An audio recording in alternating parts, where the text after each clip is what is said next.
à la SSVQ, c'est un honneur pour nous d'avoir le Dr. White comme conférencier ce soir. Avant de lui laisser la parole, je vais prendre un moment pour l'introduire. Dr. White a en premier complété sa formation de médecine à l'Université Laval. Par la suite, il a poursuivi sa formation en résidence en médecine interne à l'Université de Montréal. Et il a complété par la suite une surspécialité en cardiologie à l'Université d'Ottawa. Afin de poursuivre sa formation, il a effectué à peu près 2 ans et demi de fellowship à l'Université du Utah, à Salt Lake City au Utah. Et aussi, ça a été complété à l'Université du Colorado à Denver. Il s'est grandement intéressé à la physiopathologie de l'insuffisance cardiaque. Puis, il est revenu par la suite à Montréal en 1993 et depuis les cardiologues à l'Institut de cardiologie de Montréal. Il est professeur au département puis à la faculté de médecine de l'Université de Montréal et aussi directeur du programme de recherche en insuffisance cardiaque et en transplantation cardiaque à la même institution. Je crois qu'on a un conférencier assez chevronné ce soir avec nous, un clinicien-chercheur aussi qui présente un dossier de publication quand même non négligeable. Je veux juste mentionner avant de lui laisser la parole que depuis 2003, sur environ une dizaine d'années, il a effectué 3 missions, c'est-à-dire des expéditions en montagne à différents endroits sur le globe là, avec de ses anciens patients ou patients qui continuent à suivre, mais transplantés, cardiaques, puis fait une mission au pôle Nord et au pôle Sud aussi. Donc, on a, je pense, avec nous une personne qui va pouvoir bien nous aiguiller là, sur les inhibiteurs SGLT2, mais maintenant, cette fois-ci, là, on a le point de vue du cardiologue. Donc, je lui laisse la parole. Merci beaucoup, Pierre. Puis, merci de l'introduction. Michel, merci de l'invitation. En tout cas, c'est un plaisir d'être avec vous ce soir. Ça va être pratico-pratique, ça va être vrai. Les études, vous les connaissez, mais je vais certainement vous donner une capsule du cardiologue. Donc, comment je vois ça? C'est ça qu'il n'est pas écrit nulle part. C'est pas écrit dans les articles scientifiques. Donc, c'est ça que je veux partager avec vous ce soir. Alors, essentiellement, ce sont mes conflits d'intérêts, les subventions de recherche, la consultation, les conférenciers de différents groupes. Voilà. Et je vais présenter ce soir des données un petit peu plus abondantes avec l'empagliflozine, mais je crois quand même que toutes ces données-là pourraient vraisemblablement s'appliquer avec les autres inhibiteurs de SGLT2. Et je vais donner un bémol là-dessus lors de la présentation. Alors, qu'est-ce qu'on va parler ce soir? De quoi parlons-nous juste? C'est quoi l'insuffisance cardiaque 101? Quelle est sa particularité quant au diabète? Alors, c'est vraiment très important, le diabète en insuffisance cardiaque. Et SGLT2, en fait, c'est très important aussi parce que l'effet semble aussi important au niveau du diabète que non diabétique. Mais en insuffisance cardiaque et le diabète, on parle quasiment d'un patient sur deux qui a ou un problème de dysglycémie franche ou de diabète. C'est énorme. Alors, expliquer la protection cardiovasculaire offerte pour les inhibiteurs des SGLT2. Beaucoup plus de questions que de réponses. On commence à avoir certaines pistes qui sont intéressantes et je vais partager ces pistes-là du côté du cardiologue avec vous ce soir. Alors, discuter de l'innocuité de ces agents-là et de leur utilisation chez le patient cardiovasculaire et insuffisant cardiaque. Qu'est-ce qu'il y en a exactement? Identifier pour une stratégie pour une prise en charge plus précoce de ces patients. Et comment faire mieux en 2022? Ce sont les objectifs qu'on m'avait ciblés lors de la présentation ce soir. Alors, premièrement, je vais juste tasser mon petit cadre ici. L'insuffisance cardiaque, je vais vous donner une petite capsule pour vous mettre peut-être en saveur. Ça a changé de volet, ça a changé de présentation. C'est intéressant que si on regarde dans le bas de cette diapo-là, c'est marqué FOF. Ça, c'est l'insuffisance cardiaque heart failure with reduced ejection fraction. Donc, fraction d'éjection diminuée en bas de 40 Michel est probablement trop jeune pour avoir appris ça, vu ça à la faculté de médecine, mais c'est intéressant que c'est la seule insuffisance cardiaque qu'on parlait quand j'ai gradué en 83-84. Imaginez le temps quand même. Alors, c'est l'insuffisance cardiaque classique du patient. C'est l'image de Franz dans le textbook, dans l'image de le Netter qui démontre un monsieur qui a un infarctus et qui se ramasse en insuffisance cardiaque en anasac, tout bleu, essoufflé. Mais c'est intéressant de voir que maintenant, ce type d'insuffisance cardiaque-là est de moins en moins prévalent. Essentiellement, ce qu'on voit actuellement, c'est l'insuffisance cardiaque à fraction d'éjection préservée en bleu pâle ou en gris à fraction d'éjection intermédiaire. Et ça, c'est des maladies qu'on n'a jamais appris à la faculté de médecine de 79 à 84. C'est vraiment des nouvelles maladies. Et la plupart de nos traitements sont targetés, sont ciblés chez les patients avec une fraction d'éjection en bas de 40 Et vous voulez voir quand même qu'avec les modulateurs d'angiotensine, ISCA, bloqueurs des récepteurs de l'angiotensine, les antagonistes des récepteurs de néprilésine, bêta-bloqueurs, les antagonistes des minéralocorticoïdes, on a des évidences importantes. Dans l'insuffisance cardiaque, fraction d'éjection moyenne, on peut voir quand même que maladie coronarienne de façon importante, mais c'est surtout les sujets masculins. La maladie coronarienne est prévalente. Morbidité, mortalité présente, mais le traitement, on se questionne un petit peu. La nouvelle forme d'insuffisance cardiaque, je fais l'étage cette semaine. Tous les cas d'insuffisance cardiaque que j'ai cette semaine à l'étage sont des patients féminins en haut de 70-75 ans qui ont présenté d'hypertension et ou dysglycémie, qui se présentent avec une tension artérielle de 150 sur 65-70, tachycardie, des fois de la fibrillation auriculaire, le cœur est petit, on fait un écho, la fraction d'éjection est à 55 On voit une calcification de l'anneau mitral, la sclérose arctique, des fois une sténose légère. Et ces patients-là sont en anasarque parce que le cœur est rigide. Il y a la fameuse insuffisance cardiaque avec fraction d'éjection préservée qui est la prochaine maladie la plus fréquente, très prévalente au cours des prochains 10 ans. Et j'oserais dire que cette maladie-là, ça va aller avec l'insuffisance, main dans la main avec l'insuffisance rénale chronique et la maladie pulmonaire chronique. Et si on regarde, grosso modo, qu'est-ce que ça veut dire, cette maladie-là? Si on met ces patients-là sur un vélo, on regarde en rouge chez les patients malades, on regarde la pression de remplissage de l'oreillette gauche si on met un cathéter lors de l'effort. Les patients-là ont une forte augmentation de la pression au niveau de la télédiastole lors de l'effort. Et c'est les patients avec la pire hypertension pulmonaire. La pression pulmonaire, vous voyez dans le graphique, deuxième graphique en haut, en B, s'élève de façon anormale à l'effort. Le rythme respiratoire est aussi augmenté avec un déconditionnement des muscles respiratoires. Corrélation avec l'indice de dyspnée et la pression de remplissage à l'effort. On peut voir aussi que la pression de la tolérance à l'effort est assez bien reliée avec cette intensité d'effort-là. En fait, de l'incapacité de faire un exercice, le VO2 max, plus il est bas, plus la pression pulmonaire est élevée.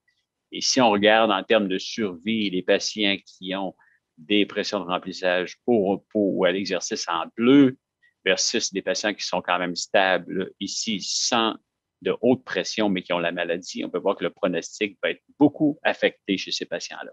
Donc, grosso modo, c'est des patients qui ont le syndrome du cœur rigide, énormément de patients diabétiques là-dedans, énormément de patients hypertendus, féminins.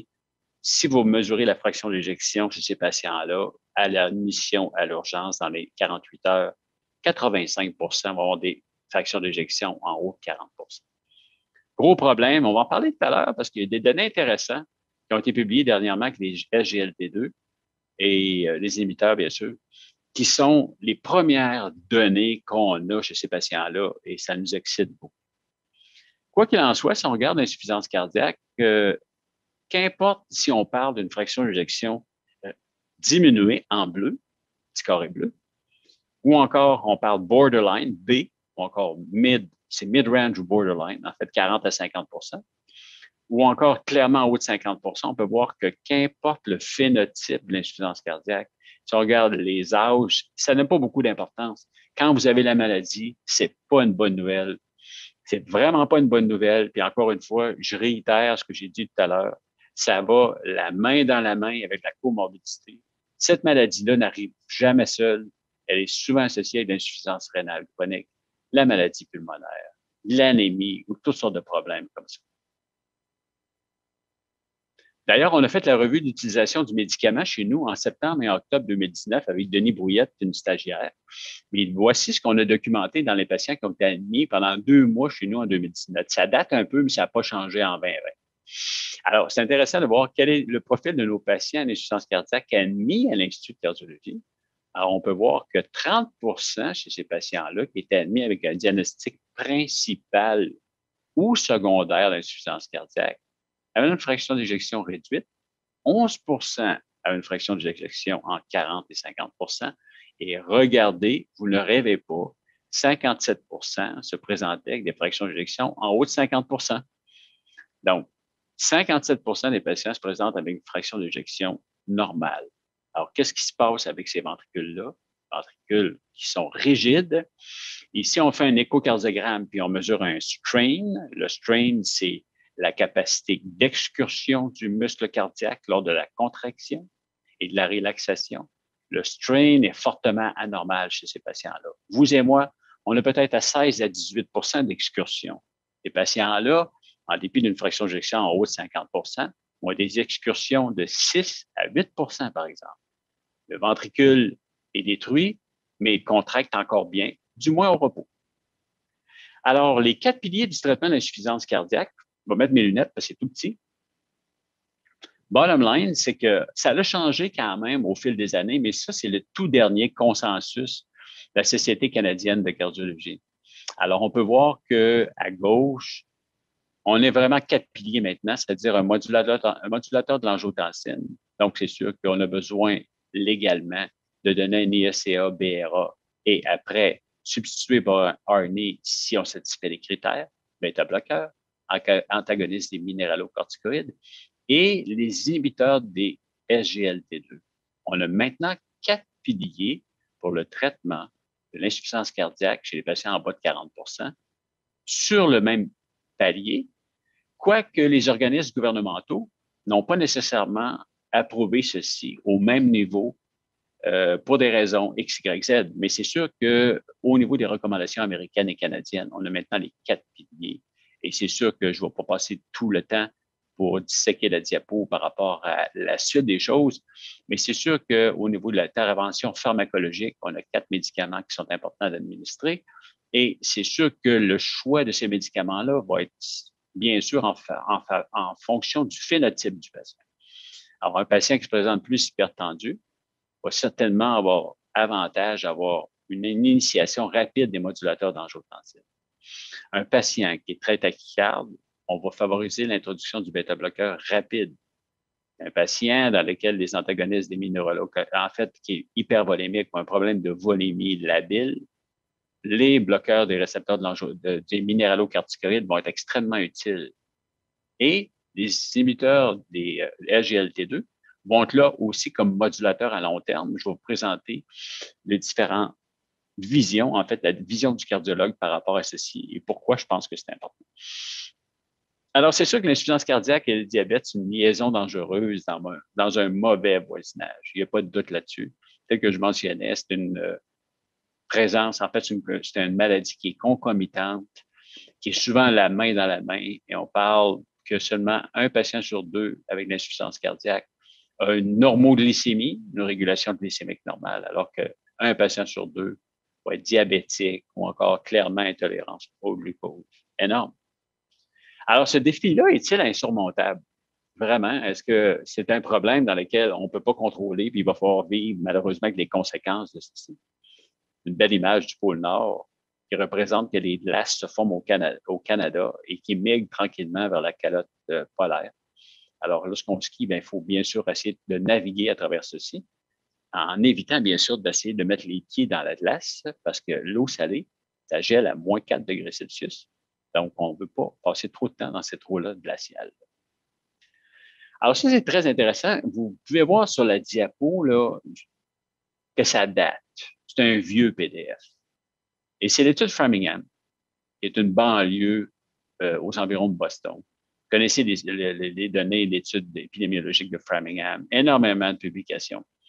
Mais c'est intéressant qu'avant même qu'on connaisse l'insuffisance cardiaque chez le patient diabétique, on avait déjà identifié que les femmes avec le diabète présentait vraisemblablement beaucoup plus de fractions d'éjection préservées, insuffisance cardiaque, fraction d'éjection préservée versus réduite que les hommes. Alors, si on fait juste la dissection de ce tableau-là, si on regarde, par exemple, toutes les maladies cardiovasculaires, mais je vais aller directement à la troisième ligne, qui est l'insuffisance cardiaque congestive. On regarde chez les hommes 7,6 de décès cardiovasculaires par 1000 patients, 7,6, 3,5 ici, incidence, dis-je, et chez les femmes, 11,4 et 2,2. Donc, on a 2 fois plus d'insuffisance cardiaque chez les patients diabétiques et non diabétiques chez les hommes, mais 6 fois plus chez les femmes diabétiques que non diabétiques.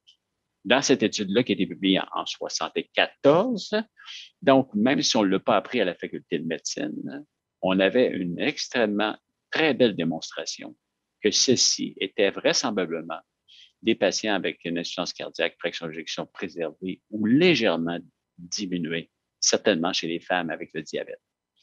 L'insuffisance cardiaque avec fraction d'éjection préservée est une maladie de la femme en haut de 65 ans. Encore une fois, il y avait un excellent papier de review dans JACC, qui est le journal américain de cardiologie, sur comment l'administration d'estrogènes sont maintenant revisitées chez les femmes avec insuffisance, en fait, chez les femmes pour prévenir le FPF.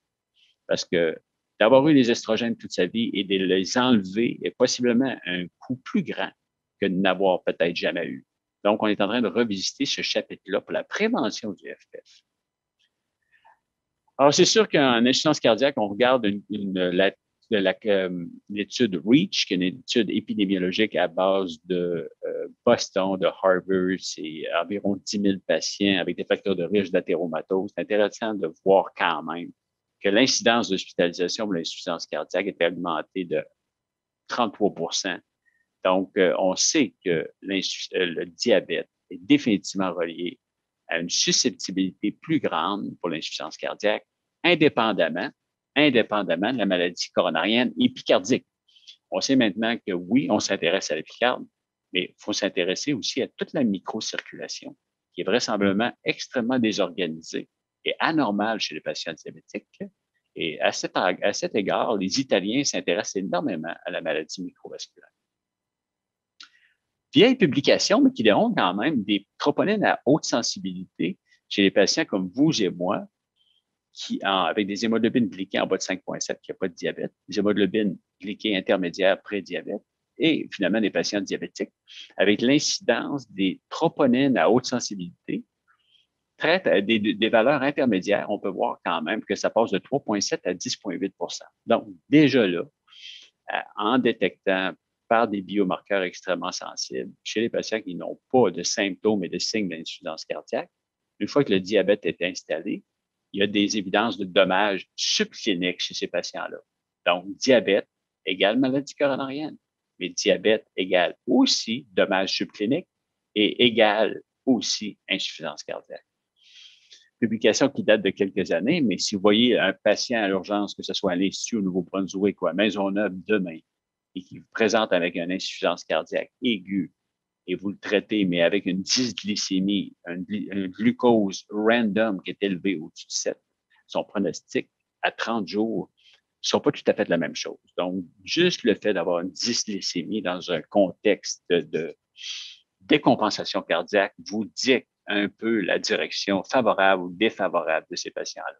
Donc, autant au niveau chronique qu'au niveau aigu, le diabète a une importance. Bon, c'est sûr que la prévention, c'est la meilleure médecine. C'est intéressant que quand vous arrivez au pôle Nord, ben, les Russes, même s'ils sont relativement sérieux, ont quelquefois le sens de l'humour. Alors, ils disent que la prochaine toilette est à 1500 km. Donc, prévoyez vos besoins. C'est très comique de voir ça en arrivant au pôle Nord. Alors, expliquez la protection cardiovasculaire offerte par les inhibiteurs des SGLT2. En fait, c'est intéressant de voir qu'il y a plus de questions que de réponses. Puis là, je vais vous donner mon spin de physiologiste puis de cardiologue là-dessus. On a des données qui nous donnent l'évidence qu'il y a un remodelage inverse. Et c'est intéressant de voir qu'on se demandait si ce n'était pas un effet diurétique. et certainement pas un effet diurétique, parce que s'il y a un effet de natriurèse et de diurèse, il n'a pas d'activation neurohumorale par rapport à un diurétique. Les données mécanistiques nous suggèrent qu'il y a une influence positive au niveau de la forme et la dimension du ventricule. Donc, à quelque part, c'est beaucoup plus que ça. Réduction de l'œdème interstitiel, peut-être. Natriurèse, dis-je, possiblement importante. Et la fonction rénale et la physiologie cardio-rénale, très importante. On voit souvent chez nous des syndromes cardio-rénales, mais les néphrologues voient aussi souvent des syndromes rénaux-cardiaques.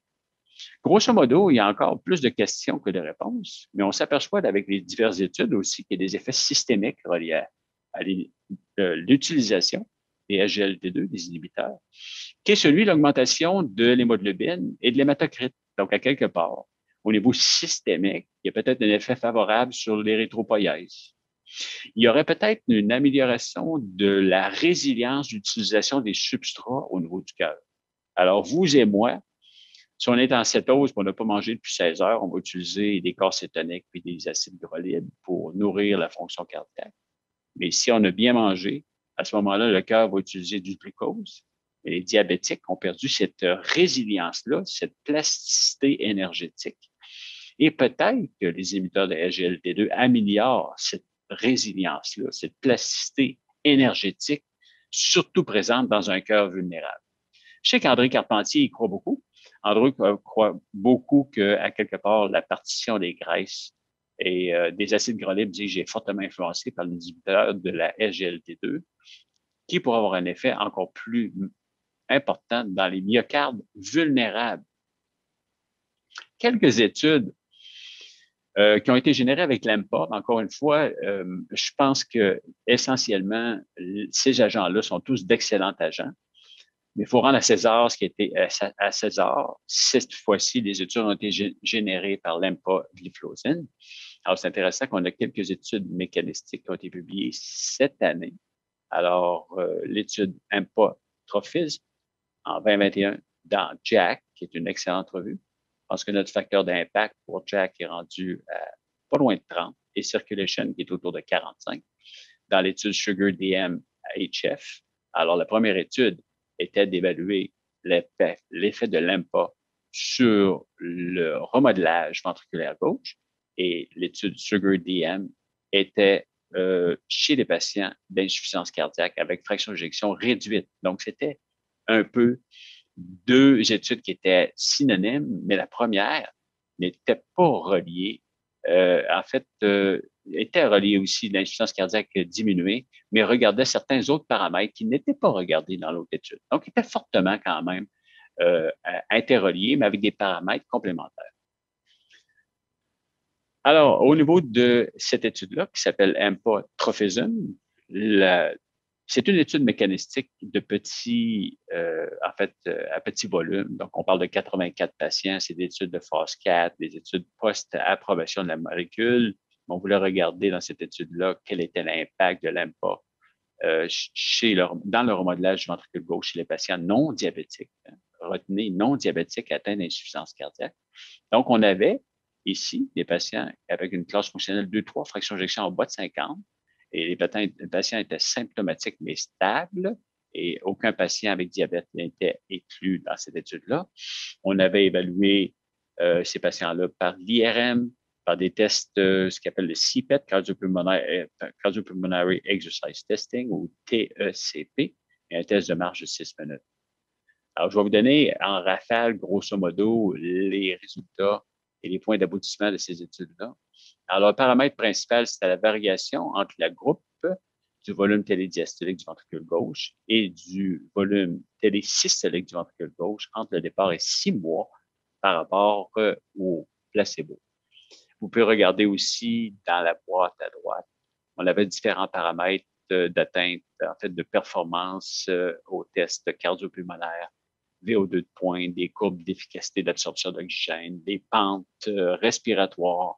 La résonance magnétique nous permettait de voir la masse ventriculaire gauche, fraction d'éjection gauche, l'indice de stéricité, etc. Et la qualité de vie est évaluée aussi.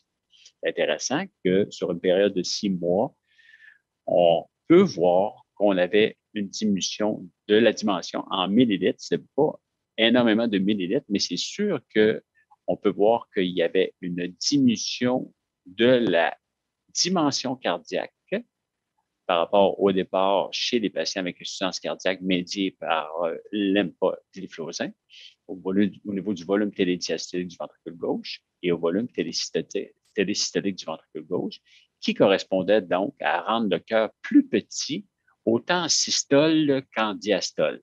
Donc, des données qui nous suggéraient que, un peu comme un diurétique le ferait, mais les diurétiques n'ont pas tendance vraiment à maintenir leur effet sur le remodelage cardiaque à 6 mois chez des patients vulnérables médiés par les inhibiteurs de la SGLT2. Donc, intéressant quand même à soutenir pour une piste mécanistique probable. Et si on regarde l'indice de sphéricité, et ça c'est sûr que ce n'est pas des phénomènes qui sont reliés au diurétique en tant que tel. On peut voir qu'on avait une amélioration de la fraction d'éjection qui n'est jamais le cas avec un diurétique. Les variations de l'indice de sphéricité par rapport au départ étaient améliorées. Donc, le cœur devenait dans une forme plus ellipsoïde. Parce qu'en cardiologie, certainement en insuffisance cardiaque, la dernière chose qu'on veut, c'est d'avoir un cœur qui a la forme de ballon de soccer. On veut que ce soit la forme de ballon de football. Un ballon de soccer, c'est une augmentation de la tension murale, augmentation de la consommation de l'oxygène dans le myocarde, du myocarde, dis-je, et c'est un ventricule qui n'est pas efficace. Selon la loi de Laplace, un ventricule sphérique va consommer beaucoup plus d'essence et va se détériorer au fil du temps. L'autre étude est une étude aussi à petit volume, donc on parle 52-53. L'autre étude était une étude de 84 patients. Celle-ci est une étude de 105 patients.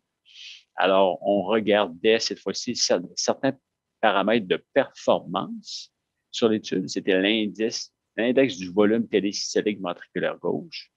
Et on avait aussi ce qu'on appelle le DLGVG, c'est la déformation longitudinale globale du ventricule gauche. Ça, c'est le fameux strain que je parlais tout à l'heure, qui va peut-être remplacer la fraction d'éjection dans les quelques années ou compléter la fraction d'éjection pour mieux comprendre, phénotyper nos patients avec insuffisance cardiaque. Il y avait un paquet de paramètres à droite sur les boîtes, mais je ne vais pas les détailler pour rester dans mon temps de présentation. Mais bottom line, si on regarde grosso modo au niveau de ce paramètre-là, au niveau de l'indice de volume télésystolique ventriculaire gauche, on peut voir encore une fois que le cœur était plus petit avec l'empagliflozin et qu'au niveau du strain, il avait diminué plus dans le groupe placebo et que le strain s'était maintenu chez les patients qui étaient traités avec l'EMPA. Encore une fois, sur une période de 6 mois, chez des patients vulnérables avec l'insuffisance cardiaque classique, fraction d'éjection réduite. On a eu d'autres études qui étaient l'EMPA hémodynamique et Embrace Heart Failure. Alors, ces études-là ont regardé spécifiquement l'amélioration de la fonction diastolique chez les patients atteints de diabète à type 2 et risque cardiovasculaire élevé et non nécessairement insuffisant cardiaque. Embrace, c'était un effet bénéfique sur la décongestion. Donc, qu'est-ce qui se passait avec l'EMPA, eu égard indépendamment de la fraction d'éjection chez ces patients-là, mais qui n'était pas nécessairement l'insuffisance cardiaque. Alors, si on regarde l'étude hémodynamique, alors c'était encore une fois une petite étude, 42, mais c'était une étude assez compliquée dans laquelle il y avait l'évaluation de l'indice vasculaire résistance systémique et différents paramètres qui étaient réalisés chez ces patients-là sur une période de 3 mois, EMPA versus placebo. Et on peut voir, c'est intéressant de voir que l'EMPA a amélioré la fonction diastolique chez ces patients-là. Donc, c'est des indices d'échocardiographie, c'est pas des indices de ce qu'on appelle pressure volume loop ou invasive. C'était vraiment une technique non invasive. Mais on avait quand même, avec les inhibiteurs de la SGLT2, une amélioration des indices de remplissage ventriculaire, nous indiquant une amélioration de la fonction diastolique, une stabilisation des paramètres dans le groupe placebo et une diminution, donc une amélioration de la fonction de type diastolique chez les patients avec l'empagliflozin, encore une fois, qui dépasse de beaucoup, et ceci n'a jamais été démontré par aucun diurétique, que ce soit un diurétique du tubule proximal, de l'anse de Henle ou des diurétiques type spironolactone, par exemple. Donc, ce n'est pas partagé par les diurétiques. C'est un effet unique documenté par ce type de molécule-là.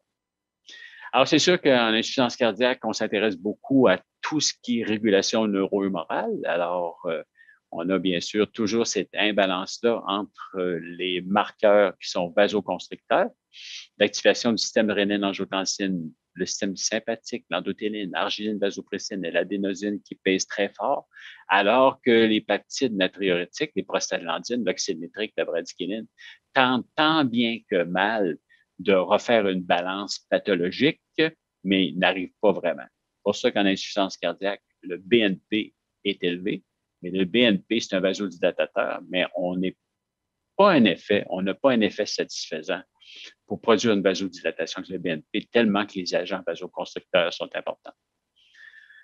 Bon, c'est intéressant, ont été, ces patients, l'effet des SGLT2 a été évalué chez les patients diabétiques atteints d'insuffisance cardiaque stable, donc LEMPA, placebo, période sans médicaments, donc c'est un bon crossover, donc on a évalué ici. Intéressant de voir quel était l'effet, donc diurétique seul ou encore l'effet d'un LEMPA avec un diurétique. 20 patients adultes stables, diabète de type 2, et on évaluait l'effet natriurétique de l'EMPA au jour 1 et au jour 14. Monothérapie, association avec un diurétique de l'ANS. Et on regardait aussi les neurohormones moins de 14 jours après le traitement. C'est important parce que les diurétiques, ils produisent bien sûr une élimination d'eau et de sel, mais ils activent les neurohormones vasoconstrictives qui, encore une fois, comme je l'ai mentionné dans la diapo précédente, on ne veut pas. On ne veut pas activer. Alors, écoutez, c'est intéressant de voir jour 1, jour 14, donc monothérapie ici avec l'EMPA, la fraction d'excrétion du sodium ici est augmentée après un diurétique de l'ANS. Jour 14, toujours la même chose. On regardait sans diurétique de l'ANS, avec diurétique de l'ANS. C'est intéressant de voir que avec l'association, on a vraiment en fait, natriurése et une élimination donc de volume chez ces patients-là qui était plus efficace. Encore une fois, ce qui était fort intéressant, c'est qu'ils n'avaient pas, et je vous la présente pas, mais ils n'avaient pas d'activation des neurohormones chez ces patients-là. Donc, toutes les pistes qui nous orientent vers la bonne direction. Ça nous rappelle un peu ce qu'on voyait avec les antagonistes des minéralocorticoïdes chez la population à haut risque. Et ça nous rappelle aussi ce qu'on a vu avec les bêta-bloqueurs ou les modulateurs d'angiotensine. Tous les patients, on se souvient du fameux continuum dans lequel les patients moins malades à très malades, tout le monde en bénéficiait, quelle que soit l'angle laquelle on regardait.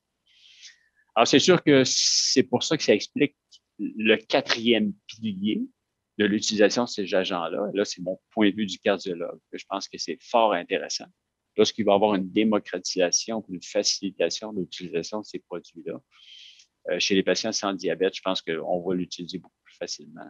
Chez nous, on a eu quand même pas mal de succès avec l'aide des pharmaciens et pharmaciennes pour approuver l'utilisation des inhibiteurs de SGLT2, même chez les patients insuffisants cardiaques sans diabète. Mais si on fait le tour ensemble, les 4 sphères intéressantes de l'insuffisance cardiaque, c'est-à-dire remodeling inverse, l'effet sur la surcharge, en fait, la précharge, la post-charge, la natriurèse, la fonction rénale, physiologie cardio-rénale, l'œdème interstitiel. Il semble y avoir certainement un élément complet et complémentaire avec des inhibiteurs de la SGLT2 par rapport certainement aux autres agents. Donc, un axe extrêmement intéressant chez ces patients-là. Alors, qu'est-ce qu'on peut documenter par rapport à l'innocuité d'utilisation chez le patient cardiovasculaire? Ça se passe bien, Pierre, dans le temps. On regarde que l'étude Ampereg qui a pris tout le monde par surprise. C'est intéressant de voir que, comme disait Bernard Zillman, qu'effectivement, personne n'attendait ces résultats-là, puis ça a pris vraiment tout le monde un peu au dépourvu, dans lequel le point d'aboutissement démontrait quand même moins d'événements cardiovasculaires, mais c'est sûr que les hospitalisations, l'insuffisance cardiaque, je regarde le panel D, était celui qui était le plus impressionnant, avec des effets qui apparaissaient extrêmement tôt, en fait, dans les premiers 30 jours chez ces patients-là. Un peu comme on l'a vu avec la sacubitril/valsartan. Donc, ça mime quand même pas mal chez ces patients-là, ce qu'on voyait. L'APA-CKD, c'est une étude que vous avez vue quand même présentée certainement par Dr. Vallée, l'endocrinologue. Moi, je ne vais pas passer trop de temps dans l'étude du côté rénal, mais ce que je veux parler quand même, c'est que quand même, au niveau des bénéfices, et ça, c'est les bénéfices que vous connaissez, le 39 de diminution du risque relatif des événements. Alors, on parle de diminution de la fonction rénale, maladie rénale terminale ou encore décès rénal ou cardiovasculaire. Le NNT chez des patients qui étaient à haut risque et bien traités était de 19, qui est extrêmement bas. On avait 1, 2, 3, 4, 5, 6, 7 valeurs de zéro avant la première décimale. Donc, énorme. Différente absolue, en fait, qui était quasiment 17 gigantesque comme résultat. Mais moi, où je vois ça intéressant chez les patients qui sont vulnérables, parce que la clientèle de Michel ne va pas mourir d'insuffisance rénale parce qu'ils sont soutenus par la dialyse, mais ils vont nous présenter toutes sortes de problèmes cardiovasculaires. Des tonnes de ces patients-là ont du FPF. Des tonnes de ces patients-là ont de la maladie coronarienne. La cause de décès des patients d'insuffisance rénale, c'est la maladie cardiovasculaire. Encore une fois, on regarde décès cardiovasculaire, hospitalisation pour l'insuffisance cardiaque. Encore une fois, une diminution, en fait, de 29 avec une valeur de P très significative chez ces patients-là en haut risque. Donc, il n'y a pas de doute qu'on avait un impact chez ces patients-là qui souffraient de leur rein au niveau de la mortalité cardiovasculaire et de l'hospitalisation. Alors, c'est sûr que vous avez vu cette diapo-là, mais où je vais insister, c'est surtout dans le 29 de diminution de mortalité cardiovasculaire et d'hospitalisation pour l'insuffisance cardiaque et de toute cause de mortalité. Les données rénales, vous les connaissez très bien. Il ne faut pas passer trop de temps là-dessus.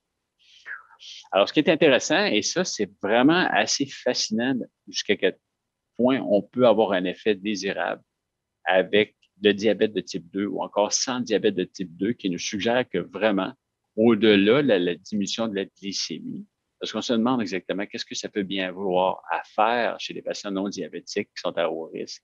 Au-delà de la glycémie, il y a des choses qui se passent. Mais je crois qu'on ne le sait pas vraiment qu'est-ce qui agit chez quel patient et quand en termes de bénéfices reliés avec ces agents-là. Amper Reduce est une étude qui a suivi l'étude d'APA-HF. Encore une fois, c'était l'AMPA 10 versus placebo, fraction d'éjection diminuée, 40 C'est une grande étude. C'est une étude qui est event-driven, quasiment 4000 patients avec un suivi de 16 mois. Le paramètre d'évaluation principal était le délai avant la première manifestation de décès cardiovasculaire attesté ou d'hospitalisation de l'insuffisance cardiaque évalué par un comité d'événements. Donc, c'était des patients qui avaient l'insuffisance cardiaque classique. Et encore une fois, le paramètre d'évaluation principal, vous l'avez vu, je ne vais pas passer trop de temps parce que je vais passer un petit peu plus de temps pour Amper Preserve parce que celle-ci, elle vous a pas été présentée la dernière présentation. Alors, paramètre d'évaluation secondaire, nombre total d'insuffisance, hospitalisation d'insuffisance cardiaque, première et récurrente, encore une fois, 30 de diminution chez ces patients-là. Le bénéfice était aussi présent avec ou sans diabète, nous laissant suggérer qu'au-delà du diabète, il y a un effet au niveau de l'insuffisance cardiaque qui est certainement indéniable, couplé avec l'amélioration de la qualité de vie en tant que telle. Je vais passer un petit peu plus de temps pour l'étude Amper Preserve. J'espère que vous avez convaincu ce soir que l'insuffisance cardiaque, fraction d'éjection préservée, c'est un gros problème. Vous allez le voir beaucoup dans vos pratiques, que ce soit pratiques au bureau, à l'urgence, ou encore pratiques spécialisées, que ce soit par exemple en néphrologie, en cardiologie, en médecine interne, en cabinet. Vous avez tous ces patients-là qui ont 80 ans, qui ont de l'hypertension depuis 20 ans, qui sont diabétiques depuis 10 ans, qui sont essoufflés. Ils présentent des symptômes d'insuffisance cardiaque, des fois des signes freuses d'insuffisance cardiaque. Mais c'est une maladie qu'on commence à comprendre, mais c'est sûr que les prochains 10 ans, on va voir cette maladie-là le plus souvent. Mais depuis finalement qu'on a entendu parler de cette maladie-là, il y a peut-être 30 ans, aucun traitement avait démontré des bénéfices dans la prévention des événements de cette condition-là. Donc, c'est pour ça que je présente l'Amper Preserve avec certains highlights que je trouve extrêmement fascinants. Donc, patients en haut de 40 Donc, on avait des mid-range et des 50 des préservés purs là-dedans. Suivi médiane de 26,2 mois. C'est une étude à grand déploiement de 6 000 patients qui étaient event-driven. même, même point d'aboutissement que Amper Reduced chez ces patients-là.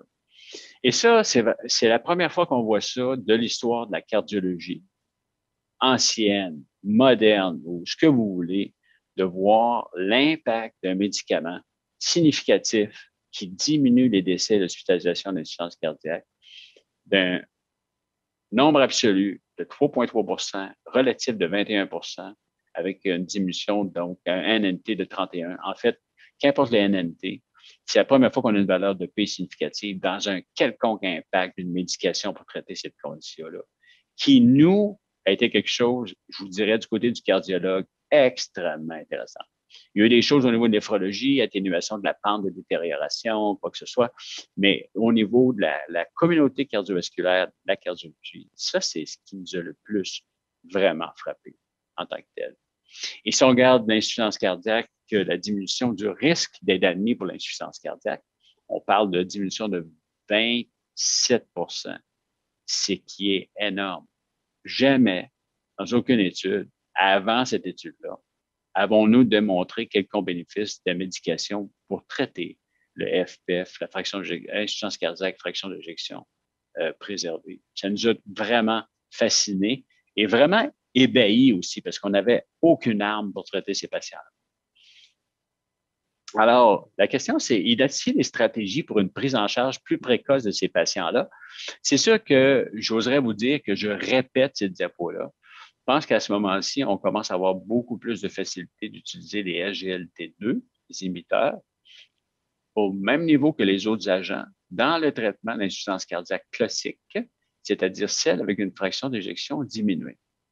Bon, on peut peut-être encore au niveau réglementaire avoir certains problèmes, mais selon les consensus de la Société canadienne de cardiologie, et ça date de moins d'1 an, c'est les 4 piliers du traitement d'insuffisance cardiaque. Et ça a été aussi décrit, publié par la Société européenne de cardiologie et par la Société américaine de cardiologie. Alors, c'est intéressant quand même de voir que ces approbations-là ont été faites sur la qualité des évidences. Donc, c'est sûr qu'on regarde les différents niveaux d'évidence chez les patients ambulatoires, chez les patients nouvellement apparus et l'hospitalisation. On peut voir quand même qu'on n'a pas beaucoup d'informations et ça sent bien avec des insuffisances cardiaques de nouveau et des hospitalisations. Mais c'est sûr que chez les patients ambulatoires, les données sont extrêmement probantes et convaincantes en termes d'effet des inhibiteurs de SGLT2. Peut-être pas aussi complet chez une population, par exemple, hospitalisée. Est-ce qu'on peut faire un peu mieux? Bien, c'est sûr que si on regarde en insuffisance cardiaque avec fraction d'éjection préservée, on essaie d'être plus ciblé, plus précis maintenant dans la description et la compréhension de notre programme et notre traitement de ces patients-là. Alors, c'est sûr que si je regarde ici à gauche, la prédisposition, le phénotype majeur de la population avec insuffisance cardiaque, fraction d'éjection préservée, c'est sûr que si vous avez de la congestion, on va focuser sur tout ce qui est diurétique pour essayer de décongestionner ces patients-là. On mentionne le sacubitril, mais à ce moment-ci, il n'est pas vraiment accepté pour des fractions d'éjection en haut de 40 du pacing, des dilatateurs pour l'hypertension pulmonaire, tout ce qui est périphérique, l'entraînement, l'exercice a un rôle très important. D'ailleurs, le rôle de l'entraînement et de l'exercice a beaucoup plus d'effet dans l'insuffisance cardiaque fraction d'éjection préservée que réduite.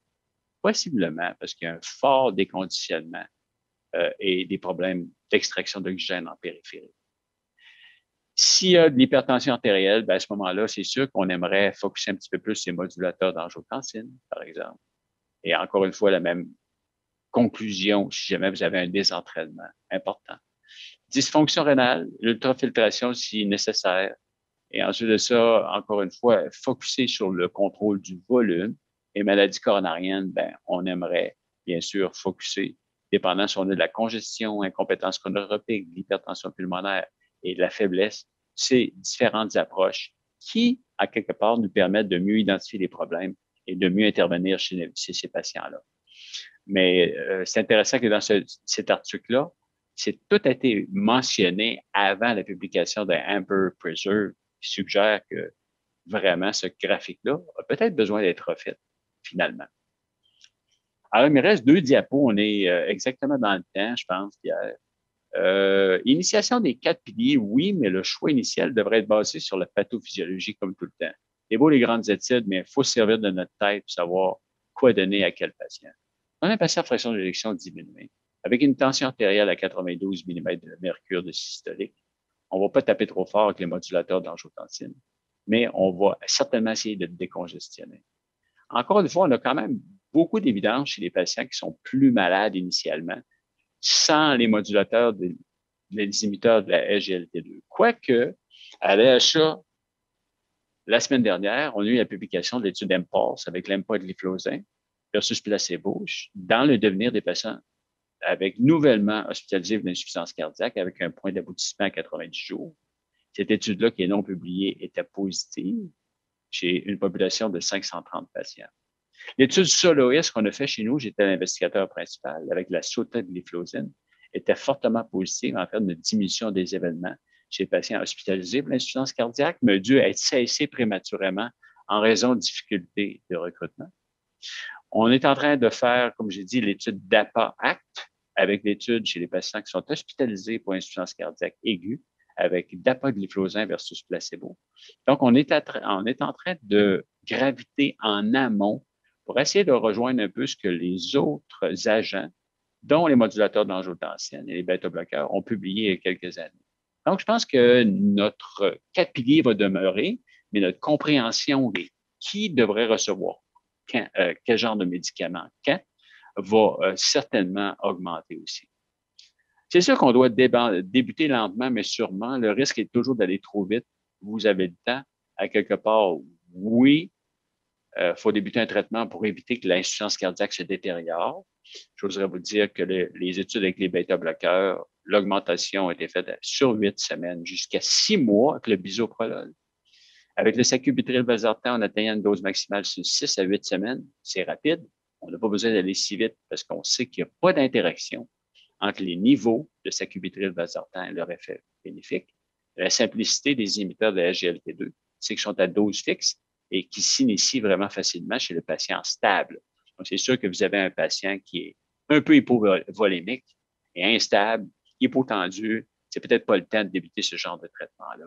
Et il y a toujours des considérations sur la fonction rénale. Dans Amper Preserve, le cutoff de clairance était de 20. Alors, dans les études avec l'insuffisance cardiaque classique, était de 30. Donc, 20 quand même, on a vu ces bénéfices-là avec des clairances aussi basses que ça. Alors, la question, c'est que sacubitril/valsartan versus inhibiteur de la SGLT2. Le sacubitril/valsartan est un modulateur de l'angiotensine. Le monitoring de la fonction rénale est clé. Il faut ajuster à la baisse les diurétiques et demeure complexe chez les patients non diabétiques. Mais les inhibiteurs de la SGLT2 fonctionnent par un mécanisme complémentaire. Le monitoring de la fonction rénale est aussi nécessaire, mais c'est un petit peu plus délicat le sacubitril/valsartan chez certains patients que les inhibiteurs de la SGLT2. Et ça, Michel Vallée pourrait peut-être nous donner certains commentaires. Il n'y a pas d'ajustement à la baisse des diurétiques automatique chez ces patients-là, mais un monitoring de ces patients-là est nécessaire. Il y a même un patient que vous initiez le sacubitril/valsartan et les inhibiteurs de SGLT2 en même temps, ce n'est pas une bonne idée. Je pense qu'il faut le faire en séquence parce que les deux minimisent la dose de diurétique. Et c'est sûr que demeure complexe chez les patients non diabétiques, pas vraiment complexe, mais au niveau de l'approbation, au niveau des agences gouvernementales, il y a encore un peu de complexité, quoique ceci semble de plus en plus facile avec l'aide de nos pharmaciennes qui travaillent dans les cliniques spécialisées. Alors, c'est sûr qu'avec ceci, on atteindra peut-être, c'est ce qu'on voit lorsqu'on arrive à la station polaire du pôle Sud. Alors, c'est une très belle remarque. On a atteint la partie la plus sud de notre planète, mais peut-être aussi qu'on agira avec plus de précision pour la compréhension et le traitement de l'insuffisance cardiaque. On agira aussi avec une meilleure compréhension et traitement, certainement une meilleure compréhension des inhibiteurs de SGLT2, encore une fois, qui a pris tout le monde par surprise, que ce soit la communauté néphrologique, médecine interne, endocrinologie et cardiovasculaire. Je pense que c'est rendu peut-être la prochaine statine pour le cardiologue, les inhibiteurs de SGLT2. Ça, c'est Jean-François Yale qui le mentionnait. J'ai tendance à croire qu'il y avait possiblement raison. Et c'est sûr que l'amélioration, c'est de changer et être parfait, c'est de changer le plus souvent possible. Alors, je vous remercie beaucoup de votre attention. Si vous avez des questions, vous pouvez me envoyer un courriel. Ça fait plaisir. Donc, c'est M minuscule, les sorties majuscules, mais c'est mon courriel. C'est toujours bienvenu de rentrer en communication avec moi. Donc, Pierre, Michel, on est resté exactement dans le temps. Merci beaucoup de votre attention. J'espère que ça répond à certaines de vos interrogations. Ça fait certainement un plaisir d'être avec vous ce soir. Merci infiniment, Dr. White. On a encore un peu de temps là, pour discuter avec vous, poser des questions là, suite à cette belle revue qui, je pense, qui a apporté un visage sur les inhibiteurs SGLT2 qu'on n'avait pas eu encore à la SSVQ. Moi, je vais vous lancer en débutant là, une question. On n'a pas parlé, on a effleuré le sujet des mécanismes possiblement qui seront à mieux comprendre pour expliquer ces effets-là. Pouvez-vous spéculer un peu, autant quand je fais le parallèle avec ce qui a été publié dans les années qui ont suivi l'arrivée des médicaments qui touchaient l'axe rénine-angiotensine, qu'on a mieux compris l'effet sur le remodelage cardiaque. Avez-vous un peu des hypothèses sur qu'est-ce que cette nouvelle classe de médicaments-là pourrait avoir sur la structure pour expliquer ces effets intéressants, spécialement en insuffisance cardiaque avec une fraction d'éjection préservée? Ben, écoute, c'est sûr, Pierre, qu'il y a un effet qui mime beaucoup l'effet des modulateurs d'angiotensine qui ont été étudiés il y a peut-être 20 ans.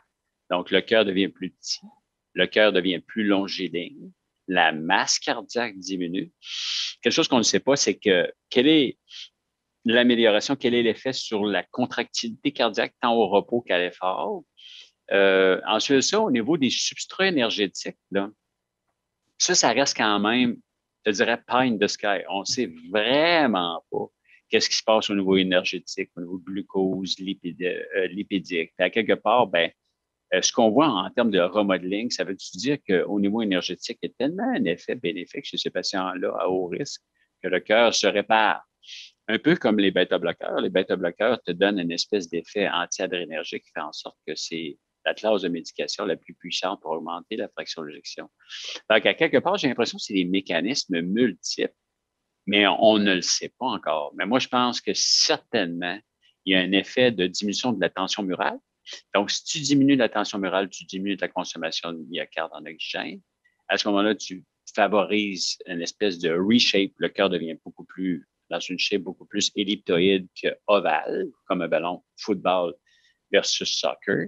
Et ensuite de ça, il s'ensuit toute une amélioration de la contractilité du cœur, puis une amélioration de l'homéostase, dis-je, du patient insuffisant cardiaque. Mais c'est une longue réponse, mais on ne sait pas vraiment. Puis peut-être que c'est différent dans l'insuffisance cardiaque fraction d'éjection préservée versus réduite. Parce que dans l'insuffisance cardiaque préservée, les chambres cardiaques sont petites. Le BNP est plus bas. La structure du cœur, c'est une structure du cœur qui est fibrotique. Dans un tiers des cas seulement, il y a de l'hypertrophie ventriculaire gauche. Le reste, c'est du remodeling concentrique. Donc, à quelque part, moi, j'ai l'impression que les mécanismes, là, il y a des choses qui sont communes versus séparées aux différents phénotypes d'insuffisance cardiaque. J'ai l'impression que c'est un peu comme un diagramme de veine avec un élément commun dans le milieu, mais il y a certainement des éléments distincts avec le réduit versus préservé sur les modes d'action. Grande réponse, mais j'espère que ça t'a aidé. On ne sait pas vraiment. Si on regarde les patients en insuffisance cardiaque qui rentrent à l'hôpital, qui ont une décompensation, qui auraient déjà dans leur pharmacothérapie des inhibiteurs SGLT2, est-ce que, comme on peut le voir avec les diabétiques, on serait porté à suspendre dans un contexte aigu d'hospitalisation leur traitement? Et une fois que la stabilisation revient, on réintroduit ou on se dit non, on garde la médication et on n'a pas à craindre rien? Oui, ça c'est intéressant parce qu'effectivement, c'est une médication comme les autres médications du traitement d'insuffisance cardiaque. Il y a quand même des SAD days, avec les inhibiteurs de SGLT2. Donc, c'est sûr qu'il y a de la fièvre, une déshydratation, une diarrhée. des choses qu'on oubliait avec les modulateurs d'angiotensin, mais ma foi, c'est aussi important. Je suis sûr que Michel a vu des insuffisances rénales aiguës avec des acétoses lactiques, avec des modulateurs d'angiotensin, avec la metformine. Donc, on devient un peu confortable avec ça, mais c'est sûr que ces agents-là qui sont puissants, on devrait être très vigilant lorsqu'il y a, par exemple, des journées de maladie ou des choses comme ça. Mais je te dirais que les patients aussi hospitalisés, c'est des patients qui sont peut-être plus à risque d'avoir des effets secondaires, mais qui sont aussi beaucoup plus susceptibles de bénéficier de ces traitements-là parce qu'on les a avec nous. On peut les observer. Et nous, d'ailleurs, pour le sacubitril/valsartan, on était le centre canadien à l'utiliser le plus et on était le centre à l'utiliser le plus dans un contexte hospitalier alors que les données manquaient. Parce qu'on avait des patients en dessous du nez, on pouvait surveiller de quoi il s'agissait. Fait que j'ai l'impression que dans le contexte hospitalier, on va l'utiliser de plus en plus. Les résultats de l'étude MPulse, même si c'est une petite étude de 530 patients qui ont été publiés à l'AHA la semaine dernière, sont très convaincantes. L'étude avec la SOTA, qui malheureusement n'est pas disponible, ils ont discontinué le programme parce que ça devenait extrêmement difficile de randomiser. C'était difficile, les critères d'inclusion. On a vraiment travaillé fort pour avoir, chez nous, je pense, 8 patients. On était le plus gros centre canadien. Donc, à quelque part, moi, j'ai l'impression que c'est un peu comme les autres agents, il va falloir être prudent, mais les patients ont peut-être plus de bénéfices encore que d'inconvénients s'ils sont en dessous de tes yeux lors de l'admission, l'hospitalisation. Merci. Maintenant, on a vu dans l'étude de AMPA Trophis, il y avait des patients prédiabétiques. Oui. Quel était ça a l'air drôle comme question, là, mais je pense que c'est intéressant. Quel était l'avantage où on a-tu pu voir des différences entre est-ce qu'ils sont les patients prédiabétiques, les patients diabétiques et sur les endpoints qu'on regardait où on n'a pas fait de différence? Dans l'étude, laquelle, excuse-moi, Pierre? Mais je pense que pour l'étude AMPA Tropis, c'était uniquement des prédiabétiques. Oui, c'est ça. Puis écoute, je ne pourrais pas te répondre par rapport aux subtilités des patients diabétiques, non diabétiques dans ces mécanismes-là. Il faut réaliser quand même que les différences, même si on les voit sur les graphiques, étaient des petites différences, mais qui étaient bien au-delà de ce qui a été rapporté avec les diurétiques. Donc, c'est sûr que c'est pas, par exemple, ce qu'on voyait avec les bêta-bloqueurs de type carvedilol, par exemple, des choses comme ça.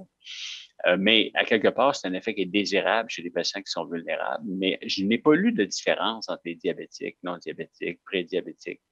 J'ai pas vu la subtilité de tout ça dans ces études-là, malheureusement.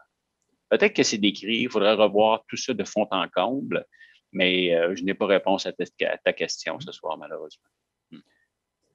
On a parlé un peu de la clairance de créatinine. Je pense que vous avez mentionné qu'on était descendu jusqu'à 20. Oui, un peu preserve. Ouais. Donc, à quoi on devrait s'en tenir cliniquement? Est-ce qu'on pourrait se permettre de descendre en bas de 30 ou on devrait s'en tenir à 30 mm? Bien, c'est sûr que c'est un patient avec une fraction d'éjection en haut de 40 avec une insuffisance cardiaque qui satisfait les critères de l'étude Amper Preserve et le cutoff a été de 20. Et qu'importe, en tout cas, ils ont fait certainement regarder une analyse de sous-groupe avec les reins les plus malades versus moins malades. Il n'y avait absolument pas d'interaction. Même si on pense que ça agit moins à ce moment-là au niveau rénal, parce qu'il y a moins de possibilités, par exemple, d'avoir de la glycosurie, parce qu'il y a moins de filtration. Et ça, Michel va avoir beaucoup plus d'explications plus logiques que moi. Mais grosso modo, à quelque part, les effets pléiotropiques ou encore cardio-désirables chez ces patients-là est présent. Ça veut dire qu'on est en droit de pouvoir mimer les critères d'inclusion dans l'étude. Lorsqu'on voit ces patients-là qui sont susceptibles d'en bénéficier, moi, je pense qu'on peut descendre à ce moment-là jusqu'à des clairances aussi faibles que 20. La question, c'est que si les clairances continuent de baisser encore parce que ce patient-là vieillit, qu'est-ce qu'on fait avec ça? Bien, c'est un peu comme dans l'étude d'APOC-CKD, au Credence, la médication n'était pas stoppée en tant que telle, mais il y avait quand même une diminution vraiment appréciable des points d'aboutissement, de complications, de mort rénale, etc. Donc, j'ai envie de te dire, je ne vois pas pourquoi on se satisferait d'une clairance à 30 alors que dans l'étude, il baissait jusqu'à 20. Parfait. Pour terminer, est-ce qu'on peut parler un petit peu plus des doses? Les doses, suite aux études AMPA, puis avec l'AMPA puis le dapagliflozine, est-ce qu'il y a des doses plus spécifiques pour l'insuffisance cardiaque? Est-ce qu'il y a des doses à suivre, une progression à suivre? Êtes-vous capable de commenter un peu plus? Oui, c'est très intéressant, Pierre. Écoute, l'étude avec l'empagliflozine était 10 mg. On n'a pas utilisé la dose 25 qui avait été utilisée dans l'étude EMPA-REG. Puis pour la DAPA-HF, c'était 10. Donc, à quelque part, mais dans cette étude-là, si je ne m'abuse, il commençait avec la faible dose. J'ai vu beaucoup de ces patients-là, puis il y avait quand même une titration de 5 à 10. Alors que dans, je te dirais, EMPA en tant que tel, on avait une dose fixe. Il n'y avait pas de titration, à ma connaissance. Malgré ça, j'avoue que moi, j'ai vu ces patients-là, j'ai vu les patients dans soloist, un peu preserve, un peu reduced. Là, j'ai vu ce patient-là aujourd'hui ACT. J'ai pas fait des études rénales, ça c'est du côté de Michel surtout, mais j'avoue que ces médicaments-là sont extrêmement bien tolérés. Surtout chez les patients avec FPF, parce que si on regarde sacubitril/valsartan, l'étude Paragon, avec le sacubitril/valsartan chez les patients avec des fractions d'éjection en haut de 45 on a beaucoup d'hypotension parce que ces patients-là, l'espace entre le trop vide et le trop plein est vraiment très, très serré. Et peut-être vous le voyez, Michel, en dialyse, ces patients-là font beaucoup d'hypertension. L'espace, notre marge de manœuvre est quand même assez serrée, mais beaucoup mieux toléré, en fait, chez ces patients-là que les ARNI, chez les patients à fraction d'éjection mid et préservés. Parfait. Merci infiniment. Je pense que c'est le fun. Merci. Un sujet très intéressant. Je pense qu'il y aura encore beaucoup de choses à suivre dans les prochains mois, peut-être même les prochaines années. Merci infiniment. Je laisse la parole à Dr. Vallée pour conclure cette conférence. Oui, merci beaucoup. Merci beaucoup, Pierre et Michel. C'était fantastique. Moi, j'ai trouvé ça super intéressant. J'ai appris des choses ce soir. Il y avait les grandes études, là, je les ai vues passer. Là, j'ai regardé les résultats cardiovasculaires, mais ce que tu nous as présenté, Michel, ce soir, là, le plus fin détail cardiologique, j'étais pas au courant. Là, ça m'a beaucoup, beaucoup intéressé. Et puis, peut-être pour terminer, là, la question des doses, ça m'a beaucoup intéressé parce que je me suis penché là-dessus. Et quand on regarde les différentes études cardiologiques, rénales et même les études d'innocuité cardiovasculaire, là, qui sont un peu plus vieilles, en PAREG, Canvas et Vicaire, on dirait bien qu'il n'y a pas de corrélation entre la dose et la protection rénale et cardiovasculaire. Puis je pense que c'est un peu la même chose dans les études spécialisées rénales et en insuffisance cardiaque. Alors, moi, la réflexion que je me suis fait, c'est, en tout cas pour les diabétiques, l'important, c'est d'avoir au moins la petite dose. Si on a besoin d'un plus-value pour la glycémie, là, on peut monter à la plus grande dose. Peut-être la seule exception, là, c'est DAPA, là, qui est d'emblée à 10 dans plusieurs études. Dans 10, c'est déjà la plus grosse dose. Ouais. Et pour Cana, par exemple, moi, j'ai tendance à commencer à 100, puis j'ai besoin d'un pouvoir hypoglycémia plus grand, ben, je monte à 300. Même je fais un peu la même chose avec AMPA. Mais pour la protection vasculaire, apparemment, la petite dose est suffisante. C'est la réflexion que je me suis fait en général sur en tout cas, les 3 produits qu'on a disponibles au Canada. Oui, tout à fait. Puis écoute, d'ailleurs, c'est intéressant parce qu'avec les ARNI, avec le sacubitril/valsartan, il n'y a pas d'interaction avec le niveau et la protection en tant que tel, ni les antagonistes des minéralocorticoïdes. Puis les bêta-bloqueurs, d'ailleurs, on n'a pas de données avec le bisoprolol, par exemple, mais avec le carvedilol, on sait que 75% des bénéfices sont reliés à la dose de 6,25 BD, au moins. Ça veut dire qu'à quelque part, même si la dose recommandée est de 25 BD, si tu arrives à les mettre à 6,25 BD, tu as 75% d'effets bénéfiques. Fait que je pense que, encore une fois, Michel, c'est intéressant, mais ça a l'air beaucoup plus simple, mais c'est pas si étranger que ça avec la littérature d'insuffisance cardiaque. Oui, l'excellent. Donc, l'important, c'est que le patient, il a le produit, là. Ensuite, la dose, ben, ça devient plus secondaire. Oui, tout à fait. Alors, écoute, merci beaucoup, Michel. On peut en parler encore longtemps et longtemps, là, mais on va terminer maintenant. Donc, merci beaucoup.